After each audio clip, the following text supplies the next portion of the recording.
พี่น้องเอ้ยมึงคลิปนี้ก็เป็นคลิปต่อมาพี่น้องเอ้ยเนาะเพราะว่าเคยเพิ่นลมจังซี่พี่น้องอยากอายุแม่ฮักพ้นสะอาดเนาะแต่ว่าไอ้ข้อเบอร์ล่ะมีบ่ได้มีที่เบอร์เดียวเบอร์ไอ้ส่วนกันแล้ว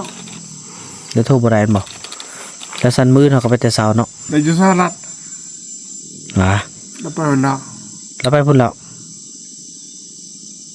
น้อยไปยืนพี่นอนก่อนโดยสั่นกะยืนมอนี่ก่อนน้องไอ้ไปส่งอยู่พ้นสะอาดเอาเนาะส่งสะอาดทำก็ได้รอสั่นมือไอ้ส่งเบิ่งแล้วเดี๋ยวนี้หันฟังนำกันเด้ออาจสิลมมันไปเยอะก็รบกวนเพิ่นนะไปแม่นแหละโอ้ยเนาะอันซื้อเสื้อได้ก่อนนั่นน่ะซิ่งคำนะจริงคภาษาไทยภาษาลาว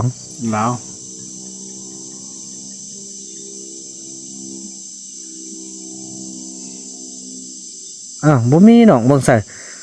เห็นแล้วคำมันละลีเห็นแล้ว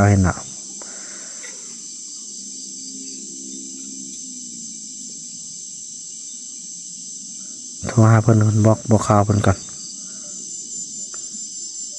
ติดเด้อนั่นนี่เดี๋ยวไอ้กิติว่าไปฟักเดี๋ยวจะว่าแสดงเนาะแต่ทั้งที่เอาหัวจะไปผิดแล้วเนาะน้องหัวยกบ่ว่าน้องฮิตโดยจะว่าน้องฮิตกับเลยบ่บอกจะว่าอะไรบอกว่าเขาจะมีปัญหากันเล็กน้อยใช่เนาะเอาหับได้แม่เว้ยบ่มีเวียกไงบ่ฮู้อัลโหลสบายดีเอ้ย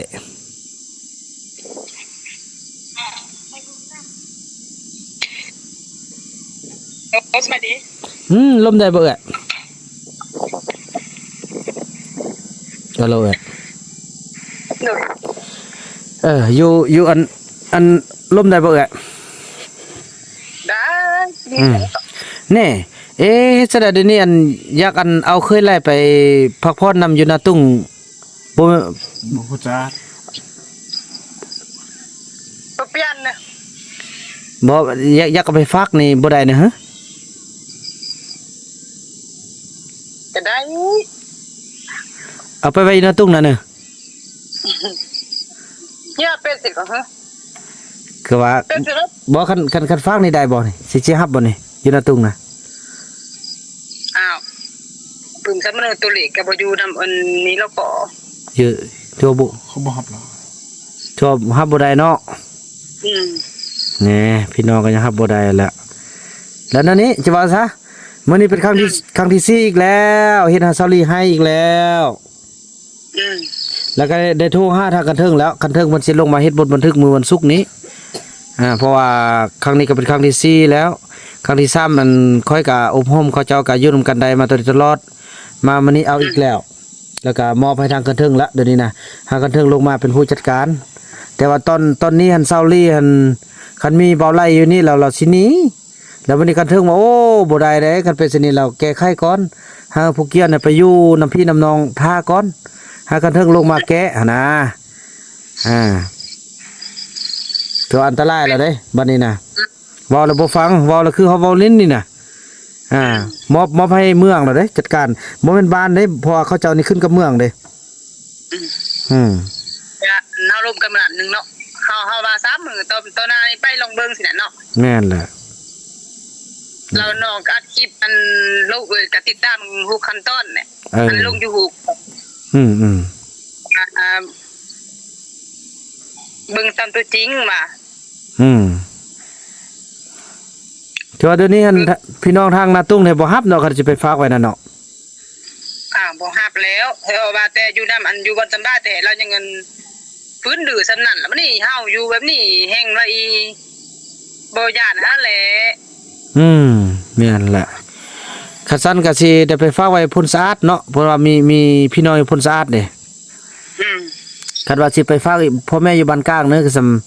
ยานอีแม่แล้วสำเป็นโรคหัวใจแด้หั่นนะแล้วยันเราสิวุ่นวายกระทบกระเทือนแด้นั่นก็ถือว่ามาแจ้งตั้งส่งข่าวได้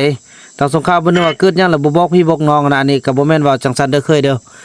ต้องได้แจ้งเพราะมันเหตุการณ์มันเกิดกับพวกน้องแท้หั้นนะก็ได้แจ้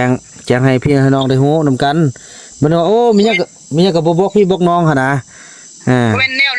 อย่าบ่เป็นของลิ้นไหล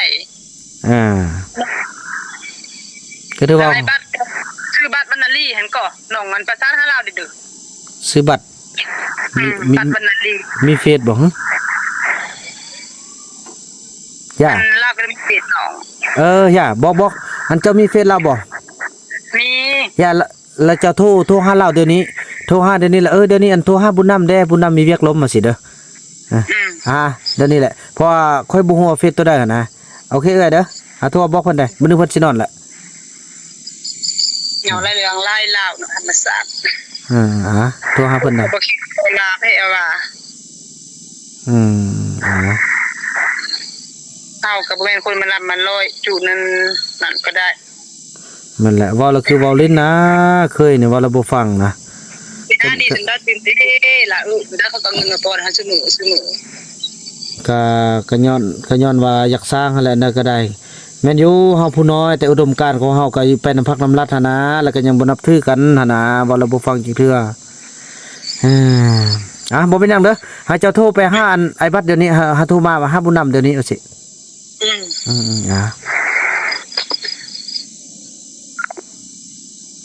ลมกันก่อนทานก่อนเนาะทาน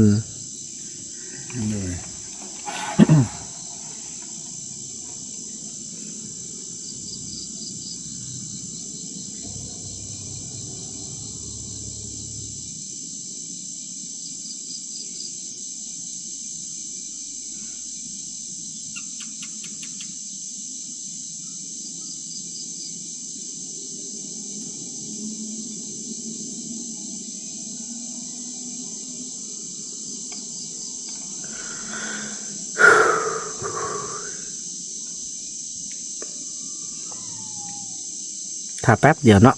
ถ้าเขาจะโทรกลับมากันเนาะซะเลยบ่ต้องยันอย่างเด้ออายุน้ำนองเด้อไอ้โทรประสานผิดอันจะนายมันละ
บอกใช่ป่ะ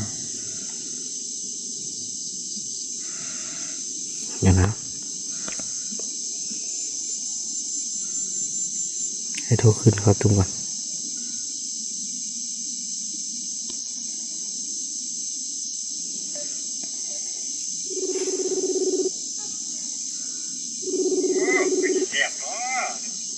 ฟ้าเปิด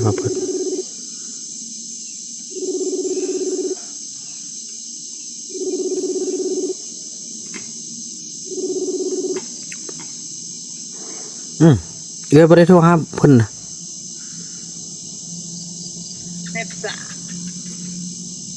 เอาเลยบ่ได้โทรกับเรามีเฟซอันบ่เราย่างมาหาเนี่ยเราย่างมาหาลุงโทรศัพท์เด่นเนี่ย โอ้ เราบ่มีฟีดหนองบ้าว่าเสียกหน้าเสียกตาสักกันเนี่ยบ่มีฟีดเขาบ่มีฟีดเดียวกัน บัวเบิ่งบอกเอาเบอร์เข้ามาก็ได้เด้อสิโทรลมเด้อ ก็เบอร์เห็นหูมันมีแต่ฟีดในบัตรบรรณาลีจ้ะทิมขึ้นเบิ่ง บัตรวรรณลีภาษาลาวภาษาไทย กันลาว บัตรวรรณลี หน้า โอ้เห็นละ เนี่ยแม่ อันซาชิต้านี่นะเนอะ เมนที่จาเนาะ บ่เป็นเพิ่นจะนางสมุยหน้า นั่งเสมอเนาะบ่เอาเพิ่นสิโทรหาเขาก่อนเด้อเห็นละ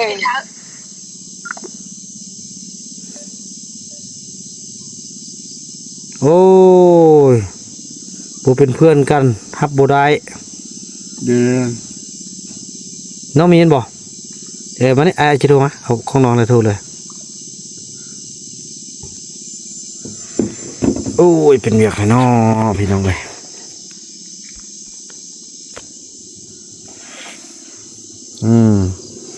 พูดอ่ะ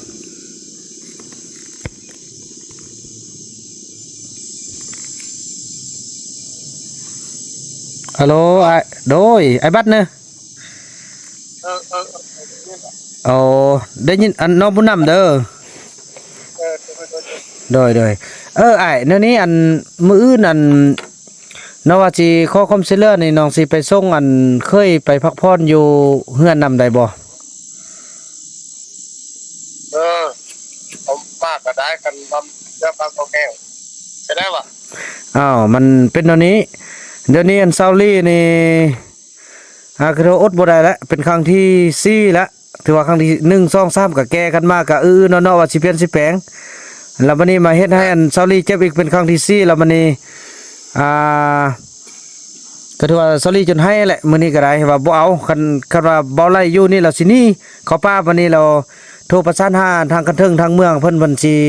เพิ่นก็ว่าเอาบ่ได้เด้ก็เป็นอันนี้นี่ต้องได้ลงไปแก้กันแล้วบัดนี้เพิ่นสิลงมาแก้มือวันศุกร์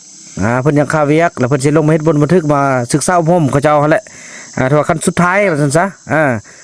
ถือว่าเมืองและลงมาเฮ็ดกันบทบันทึกนะเปลี่ยนแปลงถ้าบ่เปลี่ยนบ่แปลงแล้วต่อไปก็สิบ่เอากฎหมายมาเว้ากันเลยตัวบ่ให้มีเว้าหยังแล้วเพราะว่าน้องก็ล้มกัน4เทื่อละเทื่อเกิดปัญหานี่นะก็ว่าสิเปลี่ยนสิแปลงแล้วมาครั้งนี้น้องก็บ่มีความสามารถที่จะต้องโอลมอีกแล้วเพราะมันเฮาผู้ใหญ่แล้วเว้าฮอดกัน3เทื่อแล้วมันก็ใกล้นั้นก็สิบ่เปลี่ยนแล้วติว่าก็มอบให้กันเถิงบัดนี้นะแล้วบัดนี้มื้ออื่นเราก็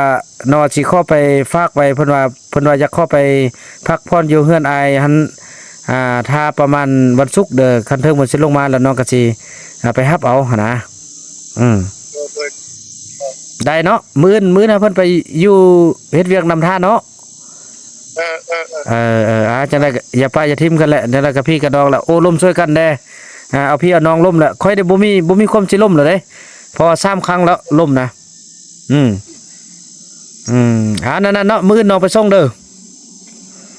โดยเด้อครับจ้ะโอเคตกลงตามนั้น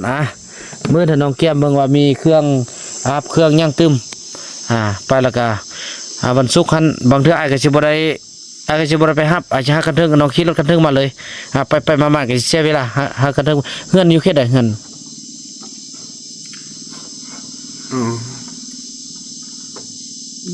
นาตุ้งนี่นาตุ้งนุษย์อันนี้ผู้ใดนี่ นาตุ้งนี่นะ โอ้บ่แม่นคือผลสะอาดบ่แม่นตายโอ้ไอ้บัด ฮัลโหล ฮัลโหลบ่เดี๋ยวน้องผู้นำไอ้อยู่นาตุงเด้ออยู่น่ะตรงเนี้ยโอ้ยคือว่าผลสะอาดบ่ได้มันใกล้โพดนาตุงนะผู้ใดก็อยู่ผลสะอาดน่ะบ่เขาโทรหาค่อยเด้ออยู่คนสะอาดนะคนสะอาดนี่ครับมีหันแล้วพี่น้องอยู่หันล่ะมี ชื่อหยังพี่น้องไอ้ช่วงว่าซั่นไอ้ช่วงก็โทรเบิ่งมันมีเพจบ่ล่ะไล่มีเพจบ่ มีแต่ว่าเราอยู่สหรัฐเราขนาดเรา แล้วเอาแล้วอยู่เฮือนผู้ใดอยู่ซั่นน่ะ แม่กับมันน้อง แม่กับน้องไปอันบ่แม่นสิไปหายไปตีแม่กับน้องเขาติ โอ้ย อะโอเคไอ้สันนันน้องสิโทรอันเจ้าอยากล่มมันเคยได้เนี่ยเอาล่มกัน ลมได้ อร่อย เอาว่าเป็นนั่นไรมึงยังว่าเพียงของแกมอง อันนั้นน้องให้เรียกมาแล้วมันนี่สลีบ่น้ำบ่อาบนะ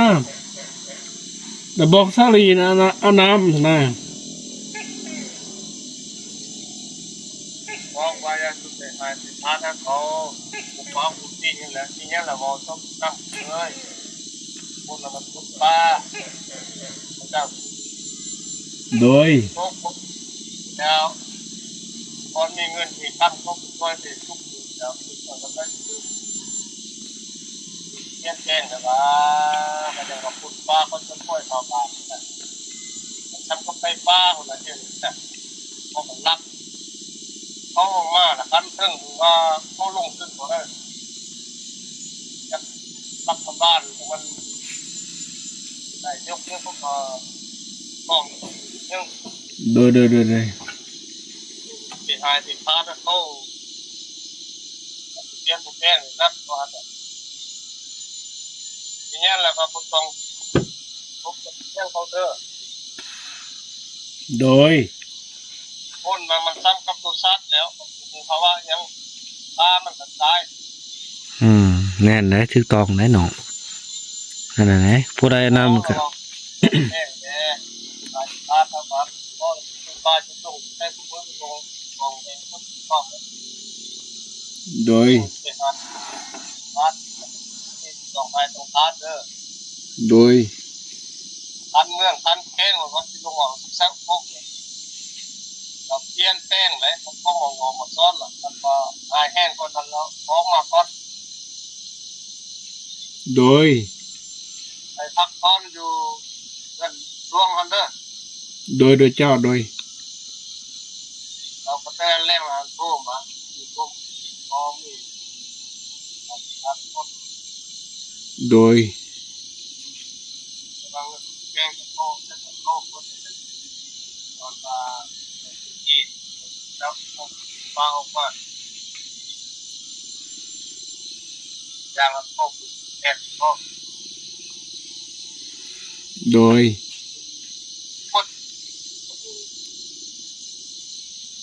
มดเมืองมดแกงเนี่ยมันป้อมตั้งเนี่ยมันรู้นี่มันรับเรื่อง โดย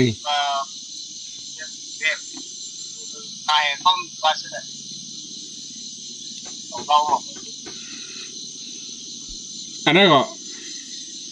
ลามึงตายฮักเจ้าลี่อันนะคิดยังบัดตามสีขังเราทางแยกกันแยกกันขอยังให้เขา น้องกัน ให้เราให้ฟังบ่ อะไรก็เอา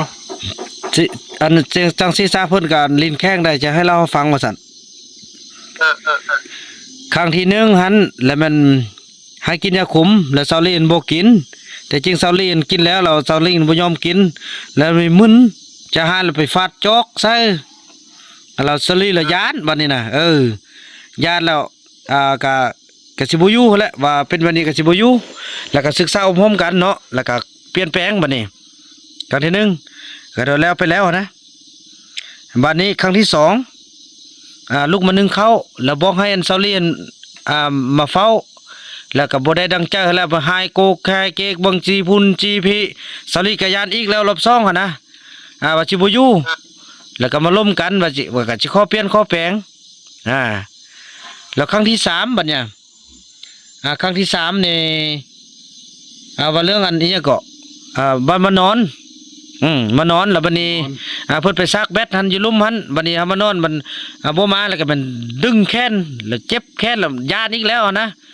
แล้วก็ว่าล้มกันว่าสิเปลี่ยนสิแปลงก็บ่ให้มีอีกตึมแล้วมามื้อนี้บัดนี้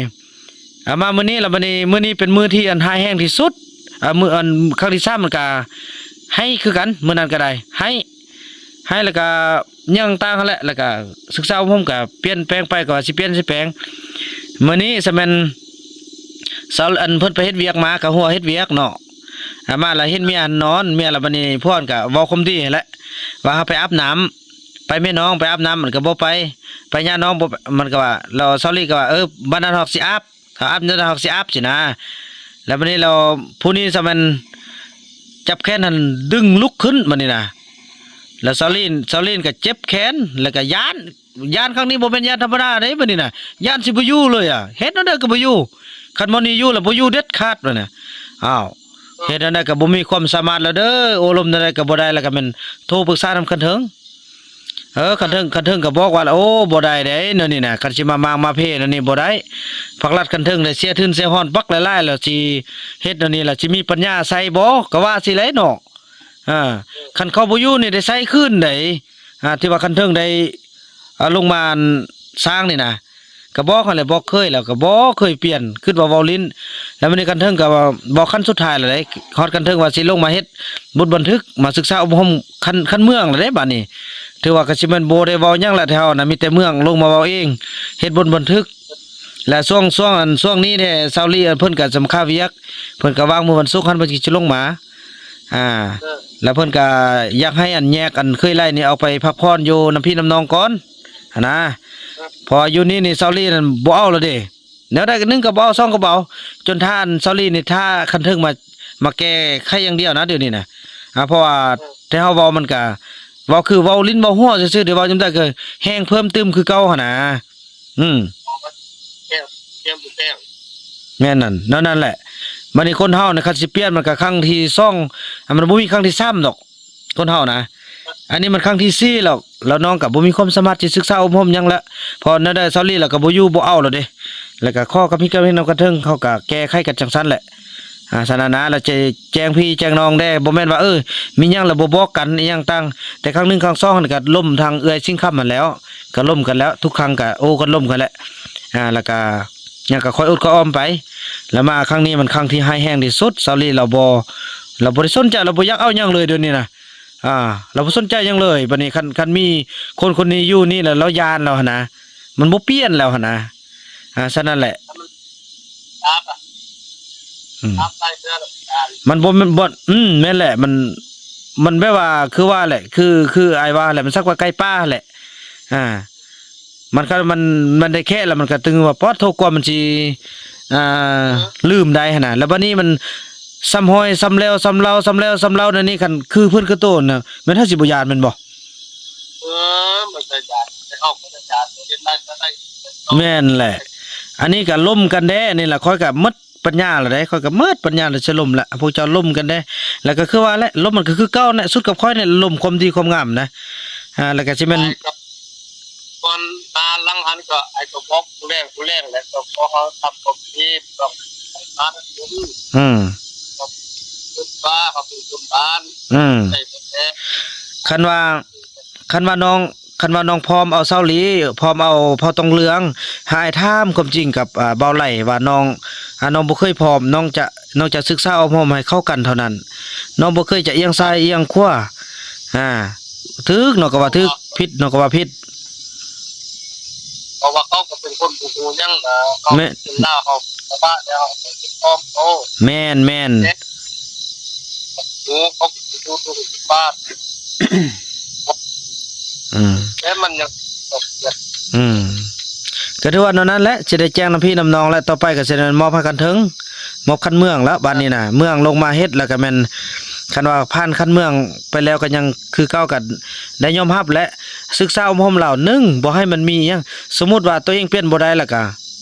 บ่ต้องลงบันทึกลายเซ็นหานี่ไปละตอนที่บ่มีปัญหานี้คันว่าตัวเองสิเปลี่ยนแปลงบ่ได้หั่นนะคันได้ลงลายเซ็นแล้วมีปัญหานี่แม้แต่ถ้วยใบนึงผ้าดวงนึงหรือว่าคนเจ็บเลือดตกยางออกหยดนึงสินะที่ว่าข้องคันถึงดูแลนี่นะก็ถือว่าฮอดคันติดคุกติดตารางได้บอกเขาล่มกันได้มันบ่แม่นเรื่องลิ้นๆแล้วบัดนี้คันถึงลงมาแล้วเด้บัดนี้ที่ผ่านมาก็ล่มกันแล้วเด้ว่าลงถึงไปของ อืม ที่นั่นเข้าบุรีไอ้ อืม ไปเลยต้มตึบ อ่ะลมเคยไล่เด้อมันยังก็โอ้ลมกัน อะไรไอ้ นะว่าเนี่ยผมแกล้งแล้วก็ เลยยมฮับแล้วไอ้ ยาสู้หายสู้ฟาดเด้อบ้านนี้เด้อคันว่าสิเอาคืนคันโตคืนต้องดีๆคันโตว่าเปลี่ยนบ่ได้ก็คือว่าไปปุโรก็คือว่าออก ออกก็สิบ่อ้ายคันออกตอนนี้เนาะคันมาฮู้ว่าตัวเองเนี่ยเฮ็ดบ่ได้แท้ๆน่ะออกตอนนี้แม้แต่เงินกิบหนึงก็สิบ่ปรับบ่มาหยังดอกหาออกไปละลาดได้นี่แหละเครื่องที่ว่าเอามาน่ะเฮาเอานี้ไปหมดทุกกิบทุกอันทุกอย่างที่เอามาน่ะบ่เอาหยังจักอย่างดอกบอกเราเตือนเราถ้าว่าสิสู้ต่อไปอย่าให้มันเกิดมาบัดนี้นี่เว้าเรื่องคุกอย่างเดียวเด้บัดนี้น่ะ อีกดูต่อแล้วครับเปลี่ยนครับแกล้งได้ โดยเลย พวกเขาหายหาตะอันกินพกไว้เว้า โดย เพราะในหนองนุ่งหันนาเพราะว่าพวกอยู่พวกกินนอกเกินบุรพอันสงแดงยายได้หมดยอบก้อยเพิ่น โดย อันเขาบ่ตีเขาบ่ให้บ่เป็นหยังอายุได้อันนี้เขามาด่ามาให้ว่าไปอาบลูกตื่นไปอาบน้ำ แบบ ค่อยจับดึงเจ็บบ้า แบบเขาเจ้า อันพี่แท้แห่บ่ด่าบ่ตีบ่ฆ่าบ่ตีบ่เตะแห่อยู่ได้อันพี่แท้เขาตีเขาเตะเขาด่านี่มักยันลักนี้ ญาติเขาสิรักหนี่โอ้เดี๋ยวนี้น่ะแต่คือกันให้เราว่าหาแหละกันไปหายไปไปตาไปเต้นไปจี้กันครับกับตัวนั้นแล้ว แม่นแหละเขาบ่มักกันบังคับนะคันคือว่าเฮาอยากให้เขาเฮ็ดหยังแล้วเขาบ่เฮ็ดแล้วก็บ่ต้องไปล้มแล้วล้มเคยนะยกตัวอย่างกินข้าวนี่นะคันว่าเอิ้นเขาเจ้ากินเทื่อนึงเขาบ่กิน2ครั้งเขาบ่กินแล้วก็บ่ต้องเอิ้นตึมอย่าสิไปซูซี่อยู่สิไปจุกจิกเขาหั่นนะบอกแล้วมื้อนี้คือกันเหตุการณ์นี้คือกันบอกอาบน้ำซอรี่ก็ว่าเจ้าไปอาบก็รถค่อยสิอาบค่อยอาบน้ำแล้วค่อยอาบหั่นนะแล้วมื้อนี้ซะมันไปดึงแขนเขาลากแขนเขาขึ้นหั่นนะแล้วมันเจ็บบัดนี้น่ะแล้วหายแล้วว่าสิได้อันหายน่ะว่าสิได้บักแห้งว่าเฮ็ดดีๆได้สิไปแล้วไปได้ถ้าบ่ไปคันไอ้ได้ขึ้นแล้วตายทั้งคู่ก็สินะอ้อมันบ่แม่นเสือเลยสิเว้าแบบนี้น่ะ เนี่ยเขาเนี่ย อืม เขา ล้มแน่ไอ้ล้มเราดีๆคันว่ากะเราสิบ่เปลี่ยนบ่แปลงแล้วก็ขอให้เรากลับเราออกจากจุดนี้ตอนที่บ่ได้เสียเงินเสียคำนี้คันว่าตัวเองสิเปลี่ยนก็ให้มันเปลี่ยนแท้ๆมันยังก็อดจนน้ำตาออกเลือดไปแล้วคันตัวเองว่าสิเปลี่ยนสิแปลงหั่นน่ะอันมาทำไมยูโรปนี่เราบอกให้ตอบโต้บอกให้เที่ยงเพิ่นเอาแล้วก็ฟังแล้วก็พูดออกเจอ คันมีปัญหาหยังต่อไปก็จะแม่นว่าเรื่องเพราะว่าเฮาได้มอบอันเจ้าหน้าที่เมืองแล้วเด้บัดนี้น่ะบ่แม่นลิ้นๆเด้คือถ้าเฮาในฮอดคันบ้านเฮาก็ยังยานแล้วนี่คันเมืองพุ่นน่ะคิดเอาได้อีก กันเลยต้องดึงอีก เลย เป็นกันได้ ฮัลโหล ต้องรับต่อนอนกันทุกไปก็บอกได้ก็แม่บอกของงูได้เนี่ยว่า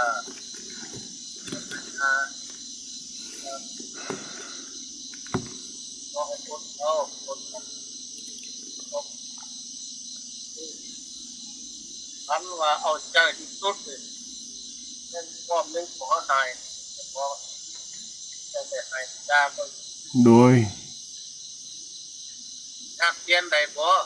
ว่าคืนห้าลูกห้าเมียเนาะอันตึงเป็นว่าเฮ็ดบ่ตัดตึกยอมเปลี่ยนยอมแพงบ่ โดยนำข้อฮับ ขอหาละครับแต่แท้ๆเด้ หน่อย อันครับเนาะแกอันว่าโอ้เนี่ยถ้าก็มันสิไปบ่รอดเนาะการพ้นพ้นนี่ก็สิโอ้นะตุ้มน้ำมันเย็นเย็นเย็น มันบ่แม่นธรรมดาเลยบ่แม่นคนธรรมดาเลยมันเจ้าเมืองเจ้าเก็บออกมาดังนักปักท่านที่ต้นทุกยาเพิ่นก็แทนของผมเลยถ้าเพิ่นก็ยังลอยสู้พด อย่างกับเป็นพ่ออยู่เนี่ยตัวเองเฮ็ด โดย ซึ่งเบิ่งว่าอาชีพไปบ่ได้นะพร้อมกับตรงอันถ้าว่าสู้ได้ก็เปลี่ยนหาแปลงเนาะเพิ่นได้เฮ็ดพวกบันทึกตรงลายเส้นจำเป็นตัวเองนี่แหละเป็นผู้รับเองเขาคุมรถชีวิตตัวเองให้น้องเก็บแต่ต้นคือ โดย ไปมากไปฮักนี้ไอ้น้องผมก็ได้ทุกรู้ไปมากไปฮักเองเป็นดินของเองตุ้มของเองได้เงินมากับอัปยัดทักษะคือเครื่องซอย โดย รู้ไหมว่าจะไปจ่ายดินมันลำอร่อยเห็นมาปันไหนก็ต้องกินเห็นตัวทุ่งแน่ด้วยทั้งตัวว่ายักษ์ต้องเป็นของพวกผู้มีกินพอได้แล้วทุกมันนะจันถ้าเป็นผู้ช่วยเขาก็จะได้ทำการเกี่ยนให้ส่วน โดย ให้เขาตอนนี้เราเพิ่นเนี่ยยิ่งถ้าพวกเจ้า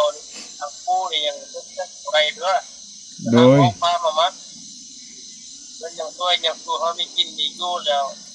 คนพระไปจะได้จะได้เอง โดย ต้องเพียนเด้อต้องพูดดีๆเลย โดย มันมึงฟ้าเมียผู้นี้ไปแล้วก็แล้วก็มา โดย การมาด้วยแล้วก็ต้องเปลี่ยนแปลงตรงบันทึกสัญญาครับต้องเรื่องต้องแก้ง โดย หนึ่งความบ่หายเด้อ โดย แม่นลูกแม่นล้านแม่นคนที่ในวงการนั่นน่ะนึงมากบ่หายจักคนต้องเบาฮักแกงต้อง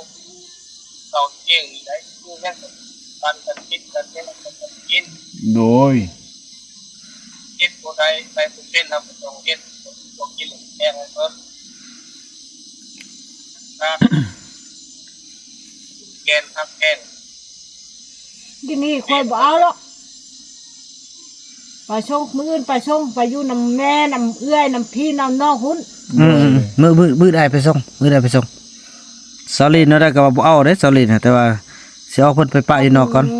ตีคันให้แฮะว้าว เนี่ยเนาะมือได้ไปส่งพี่น้องบ่ต้องหยาดเด้อ เอาแต่บ้านมองนั่นแหละบ้านน่ะมันแกงขึ้นนับทุกลมตรงเบื้องแต่ถ้าว่าเอาตรงใดตรงเอาแล้ว ไปผู้อื่นเอาไปแล้วก็เก็บ นั่นนี่อ้าย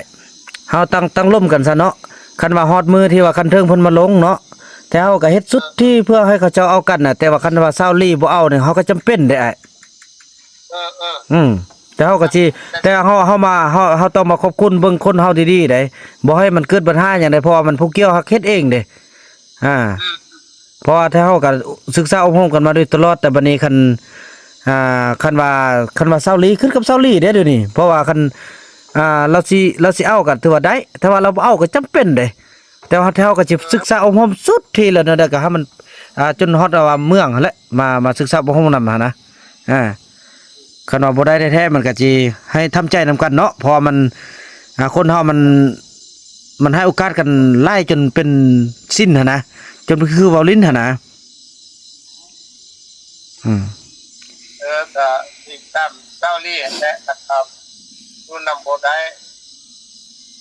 แต่เจ้าลี่เห็นหน้าน่ะเพราะว่าเพิ่นก็เฮ็ดทำได้อีกพื้นการเนี่ย แต่นั่นก็สิโอลมสุดที่แหละลมสุดที่ให้มันนั่นได้กับให้มันสู้ต่อกันว่าคนเฮาสู้ต่อหั่นนะแต่ว่าคนเฮาต้องเป็นคนเฮาได้ บ่แม่นว่าเว้ามื้อ2 3มื้อแต่ละเทื่อนี่2 3มื้อเป็นอีกแหละบ่ฮอดอาทิตย์จักเทื่อแล้วถือว่าเรียนตลอดเด้เดี๋ยวนี้น่ะกันว่าเป็นแล้วก็เจ้าลี่เราบ่เอาแล้วก็บ้านเราก็ปะ จำเป็นแน่เพอมันเขาเฮ็ดเองเด้แต่ว่ากันแนวใดก็อันนั้นก็น้องก็สิพยายามสุดที่ สุดพอน้องก็จนทุ่มเงินทางเนื้อทางกายทางตัวทาง FC ทุ่มเงินแล้วก็ต้องอยากให้มันยืนยาวหั่นแหละมันบ่มีไผดอกเอากันเดือนปลายสิไปปะกันหั่นน่ะอันนี้แหละเว้าแล้วคือเว้าเด็กน้อยนี่น่ะเว้าแล้วบ่ฟังความกันแด้โอ้ยตายว่ะก็สิพยายามสุดที่แต่คันว่าฮอดมือมันนั่นว่าคือเว้าลงหน้าแหละคันฮอดมือนั้นมากก็จะเป็นเฮาบ่แม่นผู้ที่ว่าเฮาจะอยู่นำเขาเด้แม่นบ่แม่นบ่ เฮาเว้ากันได้แต่เว้าซะแหละคันแนวของกินอยู่กับผู้มักความฮักอยู่คือกับผู้เลือกเลยเขาว่าเฮาสิบังคับกันมื้อนึงเกิดเป็นมะลุงเป็นหายตึมเลยแต่เฮาก็ต้องเข้าใจได้ฮอดมื้อนั้นมาให้เข้าใจว่าความฮักมันมีขีดจำกัดคันฮอดมือมามันบ่เป็นดังที่เฮาคิดเฮาก็จำเป็นได้เพราะเฮาเป็นคนสร้างหั่นนะแต่นั่นก็อย่าก็สิอบรมทุกอย่างให้น้องลี่มีสติขึ้นมาแล้วตอนนี้เสียสติแล้วตอนนี้น่ะถือว่าเว้าหยังก็เว้าสายหูสายออกหูคว้าซื่อตอนนี้น่ะความยานมาควบงำที่สุดเลยตอนนี้ถ้าไปจับลมกับไล่นี่คือลมเลยไล่ โดยเลย หลังจากว่าเป็นจังซี่แล้วก็บ่ให้ตัวหันหายแห้งแต่คนนั้นคนนี้ก็บ่ต้องกินต้นโยนนี้ไปซะเด้อโดยหายให้ครับย้อนว่าเป็นน้ำตัวเองแม่น บ่แม่นเป็นน้ำถ้าว่าไปบ่ลองก็ย่อมลองว่าตัวเองนั้นไปบ่ได้ก็ปล่อย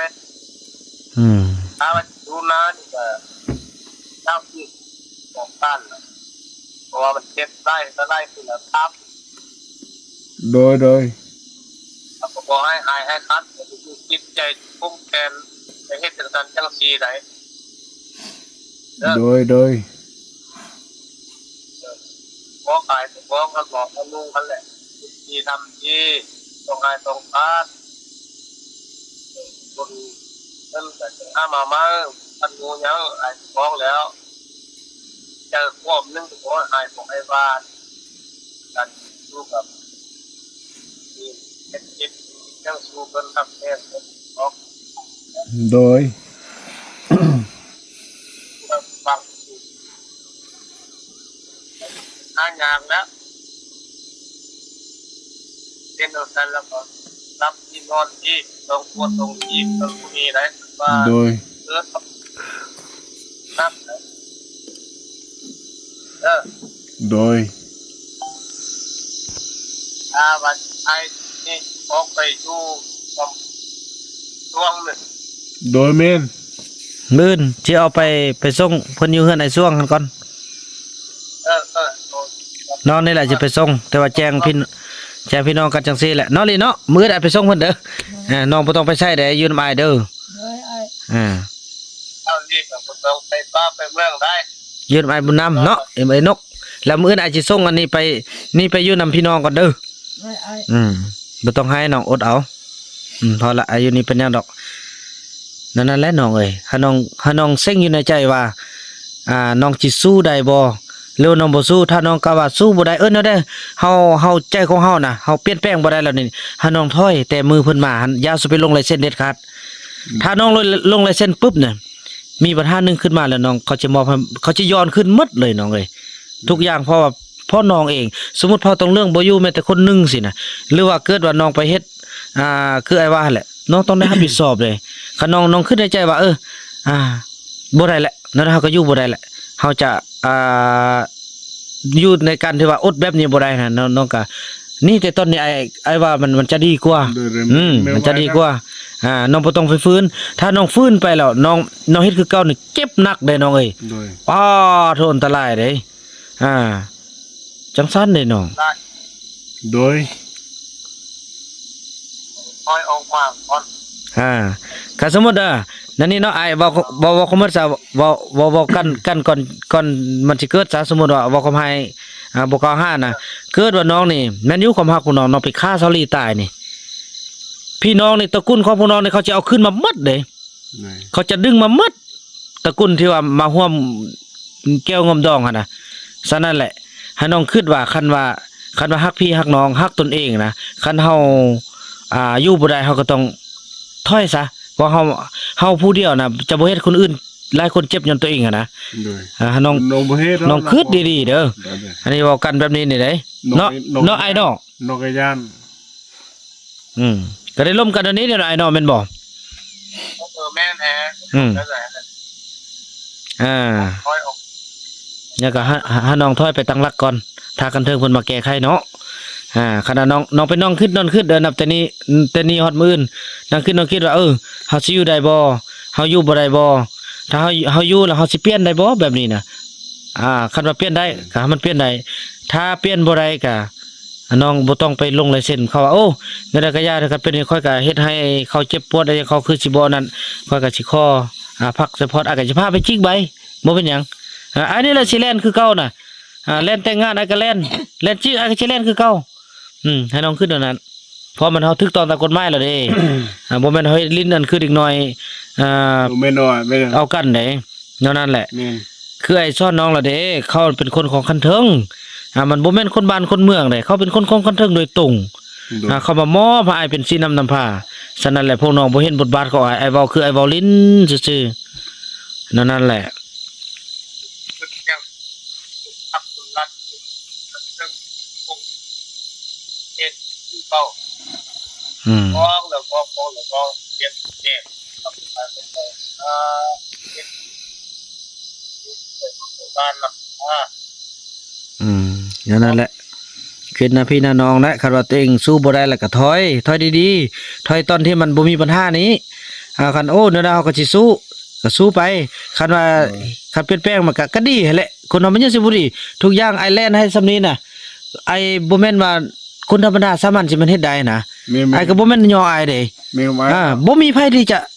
สู้สนให้เขาเจ้าได้ถึงขนาดนี้จนมีภาครัฐกันเทิงจนได้มีทุกคนมาช่วยแล้วไอ้ก็บ่ได้หวังว่าสิเอาเป็นของอ้ายก็สู้ให้พวกน้องสู้ต่อไปนั่นแหละพวกน้องคือเห็นแบบว่ามาแบบง่ายๆแล้วมันคือสิง่ายก่อนสิได้ทุกอย่างมันบ่ได้ง่ายบักยากโดยวันเอาคุณนำว่ามันสิได้ดูผมดูโดยคุณมองได้นำเองเลยพ่อควบไป แม่นแหละ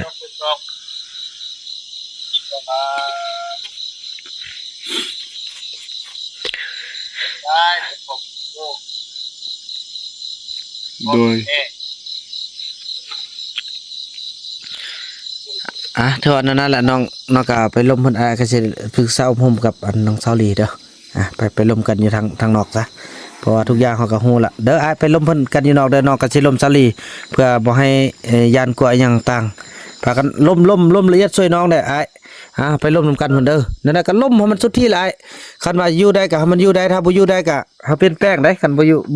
บ่ได้ก็เซ็งในใจซะถ้าว่าบ่ได้ก็ให้มันบ่ให้มันมีพี่น้องเดือดร้อนบ่ให้ผู้อื่นเดือดร้อนหั่นนะร่วมกันเด้อเด้อ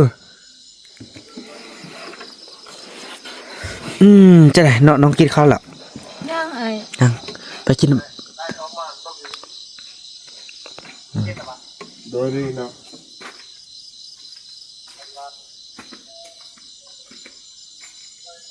นี่แหละน้องบ่ต้องย่านเด้ออยู่นำอ้ายเด้ออย่าคันว่าเอาสุดนี้คันเจ้านายเข้ามาเนาะคันว่าเขาเปลี่ยนก็ดีเนาะถ้าบ่เปลี่ยนอาจสิหาเขาเจ้ามาจับเขาไปคุกเลยแล้วเฮาบ่ไปใส่เขาอยู่นี่เฮาน่ะเด้ออันนี้เฮือนน้องได้อ้ายสร้างให้น้องบ่แม่นเฮือนคันว่าบักไล่คันมันก็ไม่เฮ็ดดีก็หามันแม่นบ่แล้วคันมันเฮ็ดบ่ดีอ้ายก็บ่ให้เพราะอันนี้เป็นเฮือนน้องให้น้องเข้าใจอ้ายบ่ต้องย้านเด้อคันเป็นหยังล่ะบอกอ้ายเด้อบอกไว้บ่ต้องตัวอ้ายอ้ายมันเป็นอันนั้นอีกมันหายเอาอีกแล้วฉันบอกอ้ายคันว่าให้น้องตึ้มนี่อ้ายจะบ่ได้โอนลมแล้วอ้ายจะเอาให้เขาจับไปเลยมันว่านี่เขาก็หายไอ้อินอุนำบ่อยู่เขาก็หายน่ะหายก็จับดึงลากเนอะไอ้บ่อยู่เอื้อยอินุก็บ่อยู่เขาจับดึงเขาก็หายจะได้ไปเวียงนะไอ้ไปเยี่ยงกับน้องติ๊กไปเยี่ยงเขาหาย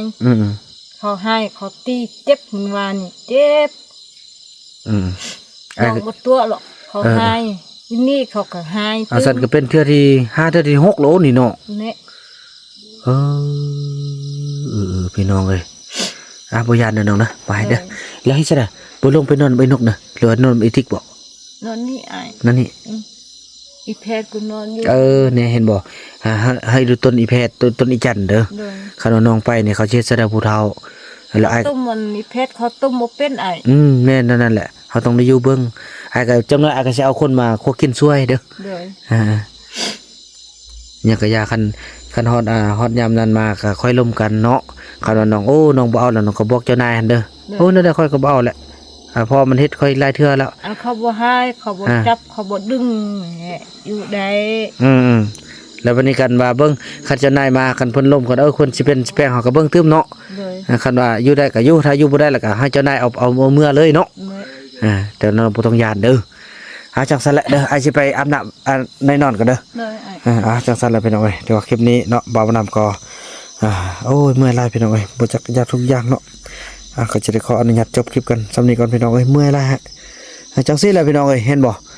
ที่บ่าวน้ำเว้ามาที่ผ่านมาทุกคนคิดว่าบ่าวน้ำอิหยังเบิ่งเอาพี่น้องเอ้ยตอนนี้บ่าวน้ำจะบ่ได้เว้าหยังแหละปล่อยให้ทางคันถึงเป็นคนเว้ากฎหมายเป็นคนเว้าเองเลยเนาะพี่น้องเนาะถือว่าคลิปนี้บ่าวนำขออนุญาตกล่าวคำว่าสบายดี